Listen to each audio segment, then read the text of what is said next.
हम में से अधिकांश व्यक्ति कुंडली जागरण के बारे में जानना चाहते हैं। आज मैं इसी संबंधित एक किताब लेकर के आया हूं, सावित्री कुंडली एवं तंत्र, पंडित श्री राम शर्मा आचार्य जी की वांग्मय नंबर 15। इसको आप खरीद सकते हैं और कुंडली के बकायदा फोटो देख रहे होंगे, एक मनुष्य के शरीर में दिखाई गई है। तो आइए हम शुरुआत करते हैं बिना समय के देरी किए। हमारा विषय है कुंडली जागरण, गायत्री की उच्च स्तरीय तप साधना। जब कुंडली जागृत होती है तो व्यक्ति के शरीर में क्या क्या सिम्टम्स, क्या क्या बदलाव देखने को मिलते हैं, कैसे जागृत होती है और क्या प्रभाव देखने को मिलता है, आइए हम जानते हैं। कुंडली साधना गायत्री उपासना का एक उच्च स्तरीय विधान है। पंचकोशों का अनावरण भी गायत्री की पंचमुखी साधना के ही अंतर्गत आता है। उसकी चरम परिणति ही कुंडली साधना कहलाती है। इसे गायत्री और सावित्री का मिलन भी कह सकते हैं। चूंकि यह विषय बहुत लंबा है तो इसमें से जो मेन चीजें हैं वही मैं आपको सामने प्रस्तुत कर पाऊंगा, जिससे वीडियो बहुत अधिक लंबा भी न होने पाए। साधना विज्ञान के अंतर्गत कुंडली की चर्चा प्रधानतः होती ही रहती है। उसे अद्भुत एवं प्रचंड दिव्य शक्ति के रूप में भी प्रतिपादित किया जाता सदैव से रहा है। कुंडली के स्वरूप, विज्ञान एवं साधना विधान को समझने से पूर्व यह जान लेना अत्यंत ही आवश्यक है कि यह शक्ति आखिर है क्या, उसका उद्गम स्रोत क्या है, उसकी साधना का क्या प्रयोजन है और उस प्रयास से किस प्रकार लाभ प्राप्त किया जा सकता है। मतलब लाभ की मात्रा में प्राप्त कैसे करें, इसकी विधि व्यवस्था क्या है, इसका विज्ञान क्या है और यह शक्ति क्या है। कुंडलिनी कहते हैं गोलाई की आकृति को। गोलाई की आकृति समूचे ब्रह्मांड की है। छोटे से छोटा परमाणु भी गोल ही है।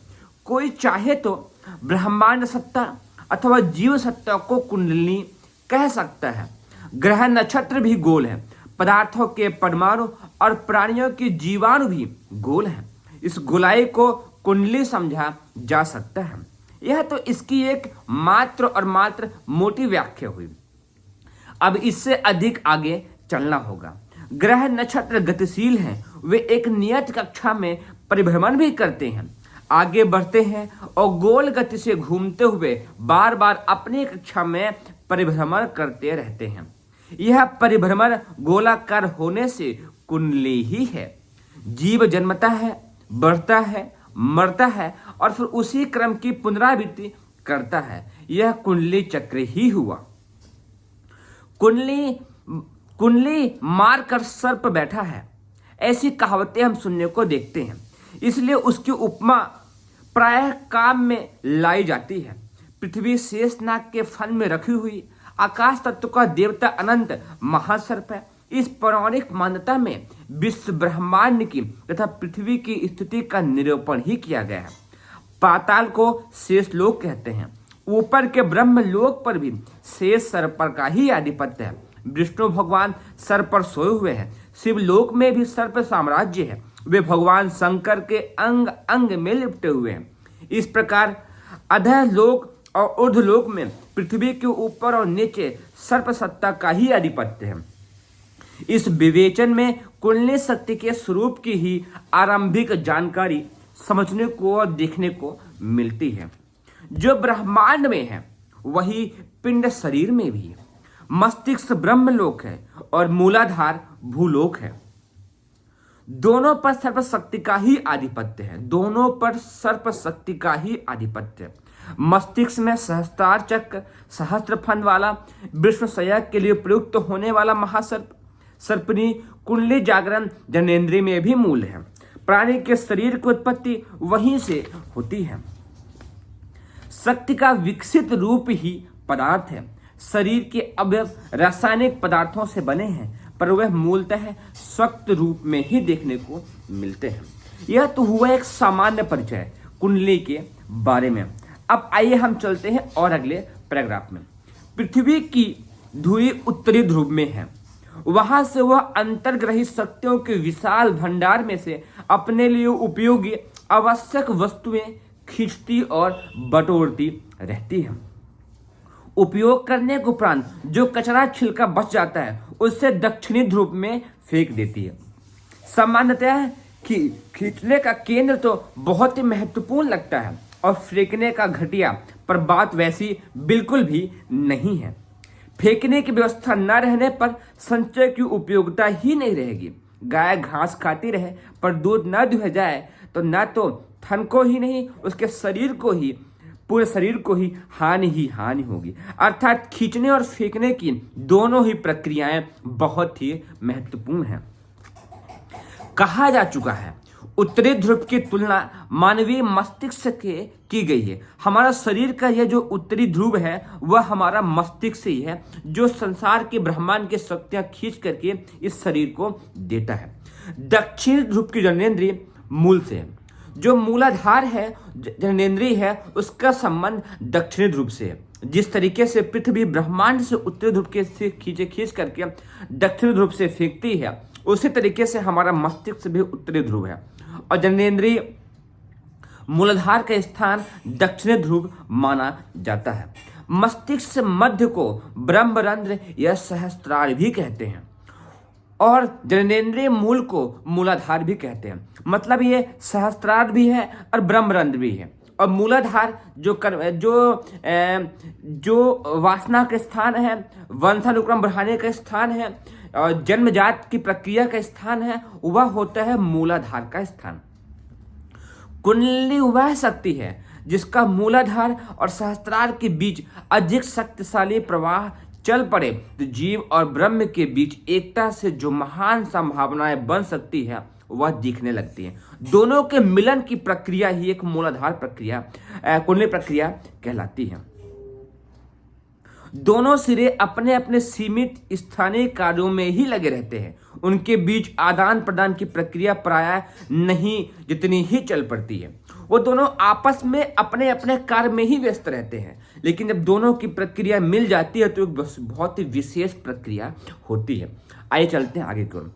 मूलाधार की क्षमता, जो जननेंद्रिय स्थान है, जो नीचे का स्थान है, जो दक्षिणी ध्रुव है, मूलाधार की क्षमता प्रजनन के लिए उत्साह एवं सामर्थ्य जुटाने में लगी रहती है। उसी प्रवाह में पूर्ति भी कर पाती है। सहस्त्रार की सामर्थ्य भी उपार्जन, उपभोग एवं व्यवहार व्यवस्था में ही अपनी शक्ति को समाप्त कर लेती है। बहुत बार तो दोनों ही केंद्र अपने अपने जिम्मे हुए कामों को ही निपटाने में थकान अनुभव करने लगते हैं। मस्तिष्क अपना कार्य में और जननेंद्रिय अपने कार्य में। सामान्य स्थिति यही है। इस स्थिति को बदल कर इन दोनों केंद्रों में प्रचुर मात्रा में स्तरीय सामर्थ्य उत्पन्न करने के लिए जो विशेष प्रयत्न करते हैं उन्हें कुंडली जागरण कहते हैं। फिर समझिएगा, इस स्थिति को बदलकर दोनों केंद्रों में प्रचुर मात्रा में स्तरीय सामर्थ्य उत्पन्न करने के लिए जो विशेष प्रक्रिया होती है उसे ही कुंडली जागरण कहते हैं। मिट्टी के ढीले को तो हाथ से हटाया या पैर से तोड़ा जा सकता है, परंतु उसी ढीले के भीतर रहने वाले परमाणुओं में से एक का विखंडन करके अजस्र सामर्थ्य उत्पन्न करनी हो तो उसके लिए विशिष्ट साधनाएं जुटानी होंगी। जननेंद्रिय और मस्तिष्क के शरीर केंद्र अपना अपना क्रम सामान्य रूप से निपटाते रहते हैं।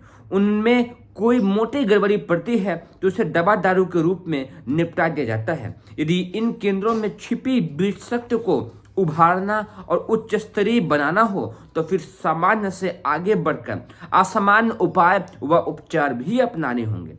इसी असामान्य उपचार को कुंडली जागरण की साधनाएं कहते हैं। मतलब आप समझ रहे होंगे, मस्तिष्क का यह स्थान सहस्त्रार ब्रह्मरंध्र और जननेंद्रिय मूलाधार को वह स्थान, दोनों की विशेष शक्ति संपन्न बनाने की जो विशेष प्रक्रिया होती है उसी को कुंडली जागरण कहा जाता है। और समझते हैं आगे। कुंडली का निवास मूलाधार चक्र में माना जाता है। कुंडली का निवास मूलाधार चक्र में अर्थात दक्षिणी ध्रुव में नीचे की ओर माना जाता है। उसमें प्राण ऊर्जा, जीवन शक्ति, सृजन प्रेरणा, जिजीविषा, उमंग आदि के रूप में वह सब कुछ देखा जा सकता है। उसका अनवरत प्रयास काया के समस्त भौतिक प्रयोजनों में आवश्यक सामर्थ्य एवं प्रेरणा उत्पन्न करने में ही लगा रहता है। उन्हीं में से एक उत्साह काम, क्रीड़ा, विनोद, खिलाड़ी जैसे अनन्य की अनुभूति भी देखने को मिलती है। इसी क्रिया में आगे चले तो धर्म, अर्थ, काम, मोक्ष शब्द का प्रयोग भी होता है। भला योगी, तपस्वी, ब्रह्मज्ञानी, तत्वज्ञानी क्यों काम जैसी अश्लील और सत्क्षण करने वाली प्रक्रिया को जीवन फलों में सम्मिलित करेंगे, तो यह उसका एक पक्ष हो जाता है। अगला पैराग्राफ, कुंडली शक्ति अति व्यापक है। कुंडली शक्ति अति व्यापक है। उसकी बिजली कभी कभी आकाश में चमकती है तो चकाचौंध उत्पन्न कर देती है। काम कौतुक मनुष्य को बेचैन और विक्षिप्त बना देता है। इस महाशक्ति का उत्पादन बढ़ाया जा सके और जीवन क्षेत्र के महत्वपूर्ण प्रयोजनों में उसे लगाया जा सके तो उसका परिणाम ऐसा ही होगा जैसे कि किसी छोटे जनरेटर की तनिक सी क्षमता को विकसित करके विशाल क्षेत्र में बिजली दे सकने योग्य बन सकता है। जीवन शक्ति के एक भाग का उपयोग प्रजनन कार्य है, उससे असंख्य गुने आनंददायक और महत्वपूर्ण कार्य जीवन क्षेत्र में और भी करने के लिए पड़े होते हैं। उन्हें पूरा करने के लिए अभीष्ट मात्रा में शक्ति का उत्पादन कुंडली जागरण से ही संभव हो सकता है। अर्थात जिस व्यक्ति की कुंडली जागृत हो जाती है वह असंभव काम करने के योग्य बन जाता है। यह काया दक्षिण ध्रुव की बात हुई। कुंडली का दूसरा सिरा मस्तिष्क मध्य में सहस्त्रार में है, वह उत्तरी ध्रुव है। यह जीव चेतना का एक ज्ञान धारणा का केंद्र है। इसे शिक्षण और अनुभव के सहारे आमतौर से विकसित कराया जाता है और वह जितना ही विकसित हो जाता है उतनी ही समझदारी बढ़ती है। यह स्थान जितना ही विकसित होगा उतनी ही समझदारी बढ़ती है। उसी अनुपात से मनुष्य अधिक आजीविका एवं प्रतिष्ठा भी प्राप्त कर पाता है। इस केंद्र की रहस्यमयी परतें कुंडली जागरण के अभ्यास से उभरी और सशक्त बनाई जा सकती हैं। इस उपार्जन को दिव्य ज्ञान, दिव्य दृष्टि कहते हैं। अतीन्द्रिय ज्ञान के कुतूहलपूर्ण चमत्कारों की चर्चा प्रायः होती रहती है। यही वो स्थान है जो जागृत हो जाए तो सारे असंभव कार्य, दूरदर्शिता, सूझबूझ के सारे नेतृत्व करने की क्षमता, सभी शक्तियां विकसित हो जाती हैं। समझिए अगला, कुंडली महाशक्ति का प्रचुर भंडार परमात्मा ने अपने राजकुमार अर्थात मनुष्य को जन्मजात रूप से ही प्रदान किया है। वह उसी की काया में तिजोरी में बंद है। वह हमारे शरीर में तिजोरी में बंद है। कपाट को खोलना और मूर्छा को जागृत में बदलना, यही है कुंडली जागरण के अभ्यास का मूल प्रयोजन। आदि शक्ति गायत्री की दो साधनाएं हैं, एक दक्षिण मार्ग, एक दूसरा वाम मार्ग। दक्षिण मार्ग में पंचकोश का आवरण करना होता है और वाम मार्ग में षट चक्रों का जागरण। षट चक्र वेदन में प्रयुक्त होने वाली प्राण प्रक्रियाओं को कुंडली जागरण ही कहते हैं। जिस व्यक्ति की कुंडली जाग जाती है वह जागृत अवस्था की तरह गंभीर निद्रा अवस्था में भी उतना ही सचेतन रहता है। उसके स्वप्न और जागृत में कोई भी अंतर नहीं रहता है। जिस तरह जागृत अवस्था में वह किसी से भी बातचीत, सुनता, सोचता, विचारता, प्रेरणा देता, सहायता और सहयोग देता रहता है, उसी प्रकार स्वप्नावस्था में भी उसकी गतिविधियां चला करती हैं। उस अवस्था में वह किसी का भला भी कर सकता है और नई नई जानकारियों के लिए अन्य ब्रह्मांडों में सैर के लिए भी जा सकता है। अन्य ब्रह्मांडों का अर्थ विशुद्ध रूप से सूर्य, चंद्रमा, बृहस्पति, शुक्र, हर्षल, प्लूटो आदि से ही है। यह आश्चर्य लगने वाली बात उसके लिए बिल्कुल भी साधारण और सामान्य सी होती है। साधकों को जगाते अथवा सोते हुए कई बार ऐसी अनुभूतियां होती हैं जिन्हें भविष्य की घटनाओं का पूर्वाभ्यास कहा जा सकता है। यह उन्हें किसी गोपनीय रहस्य का पता चला करता है। वह कुंडली की ही महाशक्ति है। गायत्री का देवता सविता है।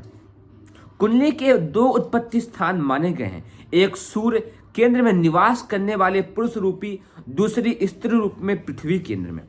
पृथ्वी केंद्र में कुंडली को प्राणधारियों की जीवन सत्ता का केंद्र कह सकते हैं। यह दरअसल सूर्य कुंडली का ही बीज है। कहा जा सकता है कि संसार में जो कुछ भी है वह सब बीज रूप में ही, देह रूप में ही विद्यमान है। सूर्य भी कुंडली के रूप में शरीर में बैठा हुआ है। शारीरिक मूलाधार में ग्रंथि का जब विकास होता है तब उसमें सूर्य का प्राण प्रतिष्ठित होता है। उसकी जागृत अवस्था सूर्य जैसी ही होती है, अर्थात मनुष्यों की शक्ति सूर्य की जितनी शक्ति वाली, सर्वव्यापी, सर्वसमर्थ हो जाती है। फिर उस शक्ति का नियंत्रण करना कठिन हो जाता है।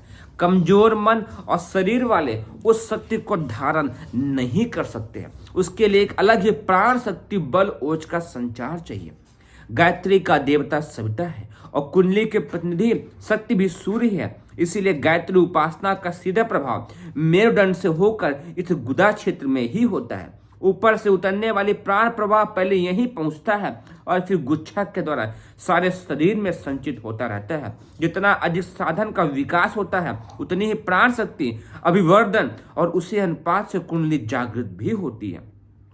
यह प्रकाश धीरे धीरे वाणी, मुख, ललाट और संपूर्ण शरीर में चमकने लगता है। त्वचा में यही कोमलता और बुद्धि में सात्विकता एवं पवित्रता की अभिवृद्धि भी करता है। यह क्रिया धीरे धीरे होती है, इसलिए हानि की भी संभावना नहीं रहती है। उपासक अपने आत्म कल्याण भर के संकेत प्राप्त करते हुआ जो वास्तविक लक्ष्य है वह जीवन मुक्ति भी प्राप्त कर लेता है। जागृत हो जाने पर कुंडली मनुष्य के आंतरिक कलेवर और बाह्य स्वरूप में अमूल चूल परिवर्तन कर देती है। एक प्रकार से शरीर और अंत क्षेत्र में उसके परिणाम स्वरूप क्रांति की उत्पन्न हो जाती है। लेकिन यह क्रांति शरीरस्थ कुंडली को ही सूर्य कुंडली से जोड़ देने का ही संभव होती है। यह क्रिया वैसी ही है जैसे बड़े तालाब से छोटी सी नाली लगाकर खेतों तक पानी पहुंचा दिया जाता है। शरीरस्थ कुंडली को सूर्य कुंडली से जोड़ने में गायत्री साधना अद्भुत सहायक सिद्ध होती है। कुंडली जागरण की यह साधना समय साध्य तो है ही, पर उसमें अनन्य साधनाओं के समान जोखिम भरा भी नहीं है। दूसरी साधनाएं भले इस प्रकार की लगती हों, उनमें कुंडली जागरण का लक्ष्य प्राप्त हो जाएगा, पर उन साधनाओं में जो कठिनाई आती हैं उसे खतरे रहते हैं। उसका निराकरण करने और उनसे बचते बचाते रहने में ही इतना समय और श्रम लगता है कि दिखाई पड़ने वाले शीघ्र प्राप्ति और भी अधिक विलंब हो जाती है।